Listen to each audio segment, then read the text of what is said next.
नमस्कार, मैं योगेश राणा। पिछले करीब 5-7 दिन से उत्तराखंड में एक बात की चर्चा फिर से शुरू हुई है। मंत्रिमंडल का विस्तार होने जा रहा है।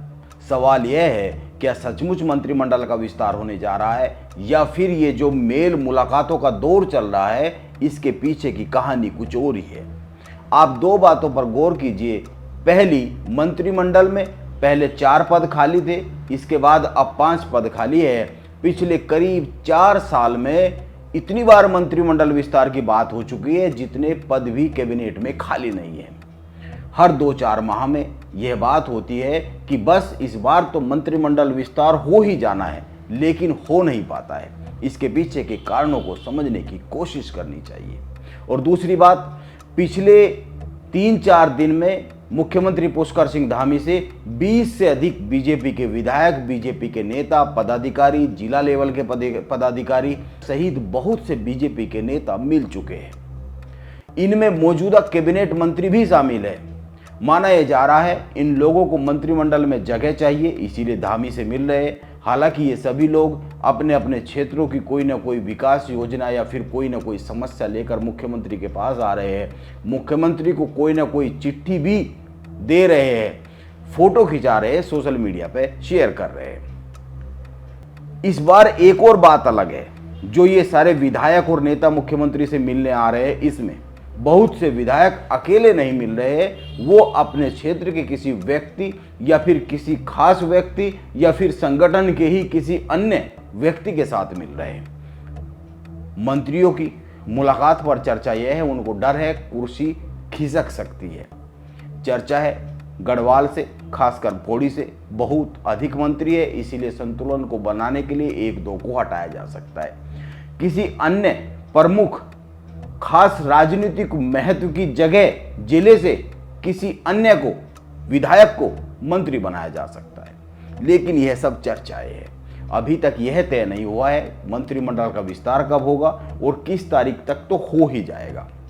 और ये सभी विधायक अभी विधानसभा सत्र में जब चल रहा था गैरसैंण में, उस दौरान तो मुख्यमंत्री धामी से मिले ही थे। उस वक्त भी अपनी अपनी बात रखी ही होगी।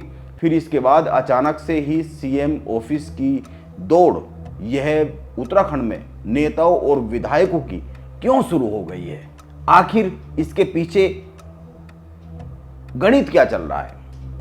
यह तो हुई बीजेपी के भीतर से आ रही एक तस्वीर की बात। अब दूसरी तस्वीर पर आते हैं। उत्तराखंड में बीजेपी में एक खेमा है जो असंतुष्ट रहता है, जिसकी मौजूदा जो व्यवस्था है वह सरकार की हो या फिर संगठन की हो, उसमें बहुत अधिक हिस्सेदारी तो है नहीं है। इनमें से बहुत से लोग अभी दिल्ली जाकर अमित शाह, जेपी नड्डा सहित केंद्र के कुछ और नेताओं से मिल रहे हैं, संघ के भी कुछ नेताओं से मिल रहे हैं। अरविंद पांडे, उमेश शर्मा काऊ जैसे नेता तस्वीरें सोशल मीडिया पर शेयर कर दे रहे हैं, और कुछ ऐसे हैं जो मिल रहे हैं लेकिन तस्वीरें बाहर नहीं आ रही है, वो सोशल मीडिया पर शेयर नहीं कर रहे हैं। लेकिन ये लोग दिल्ली जा रहे हैं। और यह सब शुरू कब हुआ? जब दिल्ली में महेंद्र भट्ट के आवास पर एक बैठक आहूत की गई। इस बैठक में किन किन मुद्दों पर चर्चा हुई, यह खबर महेंद्र भट्ट के देहरादून पहुंचने के बाद में आई, मीडिया में विस्तार से आई। लेकिन त्रिवेंद्र सिंह नाराज है, यह खबर बैठक शुरू होने के पहले ही मीडिया में आ गई। त्रिवेंद्र सिंह रावत कुछ ही मिनट में इस बैठक के लिए गए और एकदम बाहर निकल कर चले आए। त्रिवेंद्र सिंह रावत ने अपने आवास पर पत्रकारों से कहा कि वो तो 1 ही मिनट में बाहर आ गए थे। हालांकि उन्होंने यह भी कहा कि वो कोई नाराज नहीं है, लेकिन आप एक बात सोचिए कि त्रिवेंद्र सिंह रावत के बैठक में जाने का वीडियो है, तुरंत ही बाहर में आने का वीडियो है, उन्होंने मीडिया से बात भी नहीं की। इसके बाद भी पता कैसे चल गया कि त्रिवेंद्र सिंह रावत नाराज हो गए? खबर यह भी ब्रेक हो सकती थी कि त्रिवेंद्र सिंह रावत अपने कुछ निजी कार्यक्रमों के कारण केवल बैठक में मौजूद लोगों से मिलकर ही वापस आ गए। लेकिन खबर यह आई वो नाराज होकर चले गए। इसके बाद त्रिवेंद्र सिंह रावत देहरादून आए और राज्य की कानून व्यवस्था पर एक बड़ा सवाल खड़ा कर दिया। त्रिवेंद्र सिंह रावत ने एक बड़ी महत्वपूर्ण बात कह दी, जिसका राजनीतिक तौर पर बीजेपी में बहुत महत्व है। वो बीजेपी के सांसद है, इसलिए तो और भी अधिक महत्व है। उन्होंने राज्य सरकार को नसीहत देते हुए कह दिया कि बीजेपी की छवि को खराब ना होने दिया जाए। राज्य में जिस तरह की कानून व्यवस्था है उससे वो पार्टी की छवि को लेकर चिंतित है। यह बड़ी बात है। वो बीजेपी की छवि को लेकर बात कर रहे हैं। उनकी बातों को 2027 के संदर्भ में यूं भी समझा जा सकता है कि यदि बीजेपी की छवि को नुकसान हो रहा है तो जाहिर सी बात है यह नुकसान 2027 को सीधा प्रभावित कर सकता है। त्रिवेंद्र सिंह रावत बहुत ही महीन राजनीतिक लाइन खींच रहे हैं बीजेपी की अंदरूनी राजनीति के तौर पर, जिसके बड़े मायने हैं बीजेपी की अंदरूनी राजनीति को लेकर।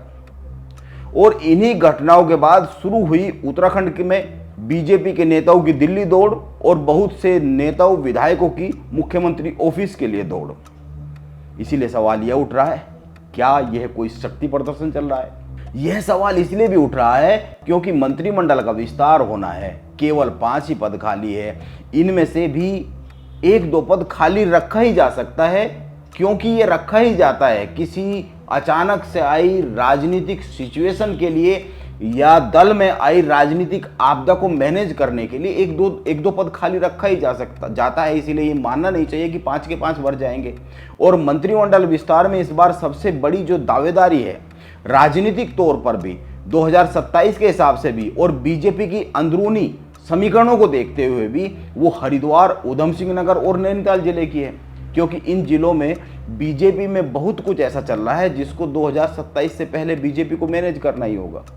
आप ध्यान दीजिए, इन जिलों से विधायक तो मुख्यमंत्री से कम ही मिल रहे हैं, अधिकतर तो गढ़वाल से मिल रहे हैं, गढ़वाल के पर्वतीय हिस्सों से मिल रहे हैं, कुमाऊं के पर्वतीय हिस्सों से आकर मिल रहे हैं। जो मिल रहे हैं इनमें से अधिकतर को तो मौजूदा सिचुएशन के हिसाब से देखें मंत्रिमंडल विस्तार में जगह मिलनी ही मुश्किल है, यदि निकट भविष्य में मंत्रिमंडल विस्तार होता है तो, क्योंकि पूरा फोकस हरिद्वार और नैनीताल जिले पर ही रहने वाला है।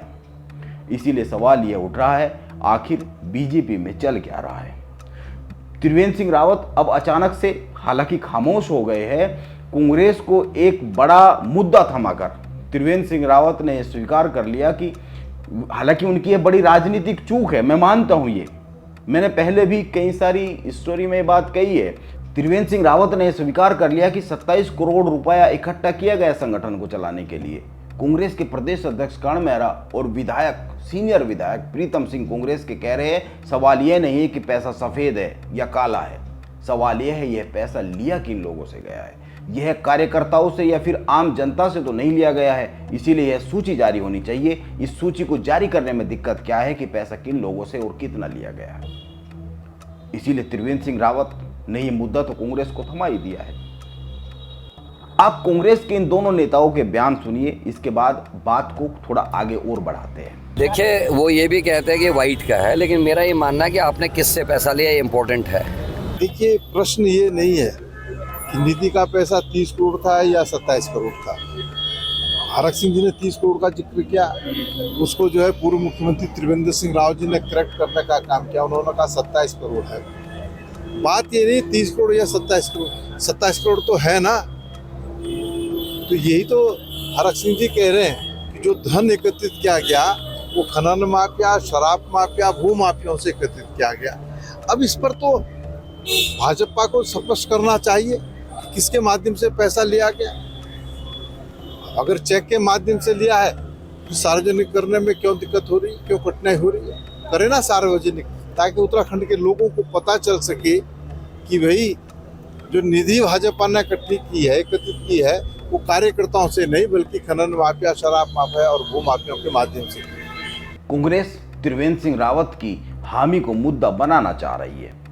अब रही बात मंत्रिमंडल विस्तार की, तो बीजेपी को इस विस्तार में जैसा कि मैंने पहले भी कहा कि हरिद्वार, ऊधम सिंह नगर और नैनीताल जिलों के समीकरण को ध्यान में रखना ही होगा। खासकर नैनीताल और हरिद्वार में तो बहुत ही अधिक ध्यान देने की जरूरत है, क्योंकि इन जिलों में जिस तरह के समीकरण बीजेपी में बन और पनप रहे हैं, बदल रहे हैं, उसको 2027 के लिहाज से साधना ही जरूरी है।